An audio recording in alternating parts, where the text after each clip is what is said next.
3.7 billion அமெரிக்க dollar. இலங்கையின் பொருளாதாரத்தையே தலைகீழாக மாற்றி போடும் என்று சொல்லப்பட்ட ஒரு பிரம்மாண்டமான கனவு. ஆனால் இன்று இந்தியாவுக்கும் சீனாவுக்கும் இடையில் நடக்கும் இந்த ராஜதந்திர போரில் அம்பாந்தோட்டை சினோபெக் திட்டம் ஒரு மிகப்பெரிய மர்மமாக மாறியிருக்கின்றது.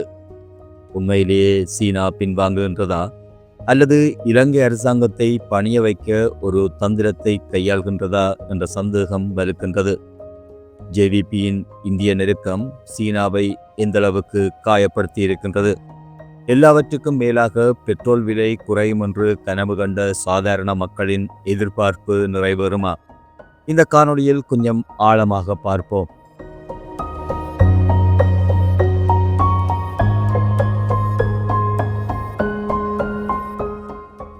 இலங்கையின் சுதந்திரமான எரிசக்தி தேடல் என்பது நேற்றோ இன்றைக்கோ தொடங்கியதல்ல. இதற்குள் சினோபெக் நிறுவனம் நுழைந்த விதம்தான் ஒரு சுவாரஸ்யமான அரசியல் நகர்வு. 2019 ஆண்டு நல்லாட்சி அரசாங்கம் இருந்தபோது ஓமானைச் சேர்ந்த சில்வர் பார்க் என்ற நிறுவனம் இந்த திட்டத்தை தொடங்கியது.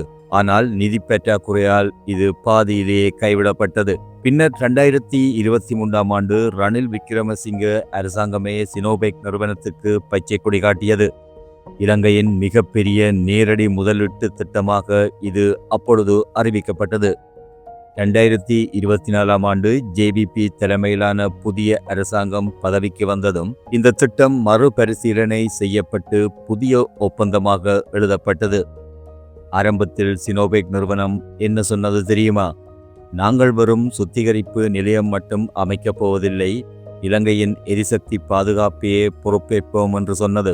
ஆனால் இன்று காட்சிகள் மாறத் தொடங்கியுள்ளன.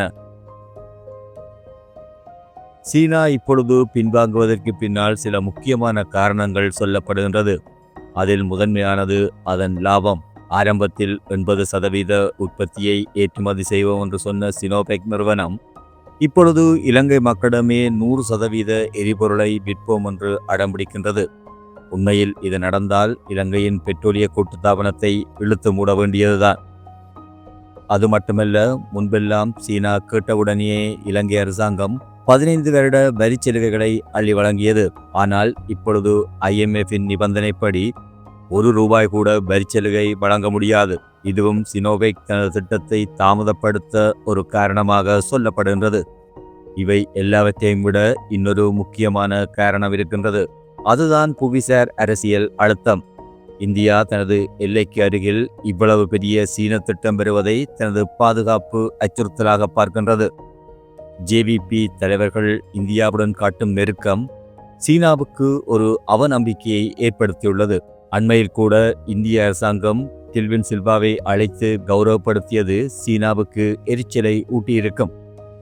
ஜேவிபி சீன சார்பு போக்குடையது என்றும் அவர்கள் இந்தியாவுக்கு எதிரானவர்கள் என்றும் ஒரு கருத்து நெடுங்காலமாக இருந்தது.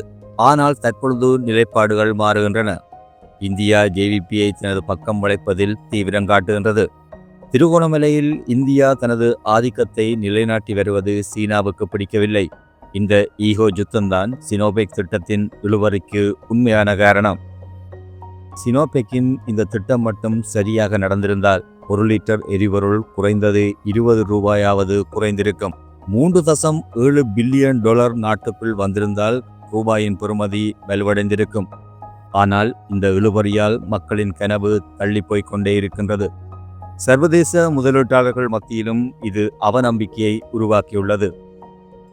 சீனா இந்த திட்டத்தை அவ்வளவு சீக்கிரம் விட்டுவிடாது. ஆனால் தனக்கு சாதகமான நிபந்தனைகள் வரும் வரை ஜேவிபி அரசாங்கத்தை சீனா நெருக்கும். 2 சிங்கங்களுக்கிடையில் சிக்கியிருக்கும் அரசாங்கம் எப்படி தப்பித்து கரையேறப் போகின்றது? இதுதான் 2026 மிகப்பெரிய சவால். இலங்கைக்கு சீனா வேண்டுமா அல்லது இந்தியா வேண்டுமா? உங்கள் கருத்தை கொமெண்ட்ஸில் சொல்லுங்கள். இதுபோன்ற இன்னும் பல ஆழமான ஆய்வுகளுக்கு தொடர்ந்து எமது சேனலுடன் இணைந்திருங்கள். மீண்டும் இன்னொரு காணொளியில் உங்களை சந்திக்கும் வரை உங்களிடமிருந்து விடைபெற்றுக் கொள்கின்றேன். நன்றி, வணக்கம்.